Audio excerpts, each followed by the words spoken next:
নমস্কাৰ আপোনালোকক বিষয় ডিজিটেল ফেচবুক পেজলৈ স্বাগতম জনাই মই প্ৰিয় মোৰ লগত আহিছে মোৰ ভাইটি জন এয়া আৰু মই আহিছোঁ আমি দুয়ো সৰিয়হ চাবলৈ আহিছোঁ পথাৰৰ মাজত আপোনালোকক দেখুৱাম আমাৰ জনো ভিডিঅ' কৰি আছে সৰিয়হ পথাৰত তেওঁ অৰুণাচলত থাকে জিৰত আহিছেগে ঠাণ্ডা বন্ধত তেওঁ ইয়া হৈছে সৰিয়হ পথাৰ 15 বিঘা মান আছে ইয়াত বেছিকৈ হ'ব 15 বিঘা বেছিকৈ হ'ব বহুত ধুনীয়া গুটি হ'বলৈ ধৰিছে আৰু কেইদিনমান পাছতে তুলিব পাৰিব জনে হিন্দীত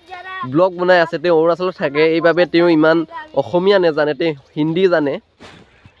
সৰিয়হ কৰা মানুহজন এইবাৰ বহুত কষ্টকে সৰিয়হটো সিঁচিছে বহুত কষ্ট হৈছে কমেও ইয়াত 20,000 মান 20,000 পৰা 30,000 টকা খৰচ হৈছে বুলি মালিকে কৈছে সৰু কষ্টৰ ওপৰত মিঠা এইভাবে ইমান ভাল হৈছে আপোনালোকে ইয়াত নিশ্চয় দেখি আছে কিমান সৰিয়হ ধুনীয়া হৈ আছে আপোনালোকক দেখুৱাই আছোঁ জনক দেখাবলৈ অনুৰোধ জনাই আছোঁ জন দেখুৱাই দিয়কচোন কেনেকুৱা লাগিছে আপোনালোকে চাওক আপোনালোকক পৰিৱেশটো দেখুৱাই আছোঁ আপোনালোকে যিমান দূৰলৈকে যায় ইমান দূৰলৈকে আপোনালোকে সৰিয়হ দেখি পাব এয়া হৈছে অকণমান আগত হৈছে আমাৰ PW ৰাস্তাৰ কাষতে আচলতে এয়া সৰিয়হ খেতি কৰিছে এতিয়া বেলি ডুবু হৈ আছে সন্ধিয়া সময় আমাৰ জন কেইদিনমান পিছতে যাবগে এইকেইদিনতে যোৱা কথা আছে কিন্তু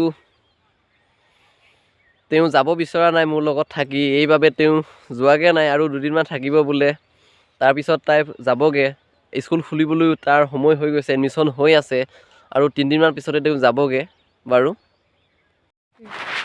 জন আৰু মই আমাৰ ঘৰলৈ গৈ আছোঁগৈ এতিয়া এন্ধাৰ হৈ আহিছে আপোনালোকক দেখি আছে ইয়াত বেলি ডুবিবলৈ হৈছে এন্ধাৰ নামি আহিছে আপোনালোকে দেখি আছে জন আৰু মই লাহে লাহে পথাৰৰ মাজৰ পৰা গৈ আছোঁগৈ সন্ধিয়া সময় আহিছে যে এইকাৰণে ঘৰলৈ জল্দি যাওঁ ঘৰৰ পৰা আপোনালোকক লগ পাম জন আৰু মই ঘৰলৈ আহিলোঁগৈ জাষ্ট পাইছোঁহি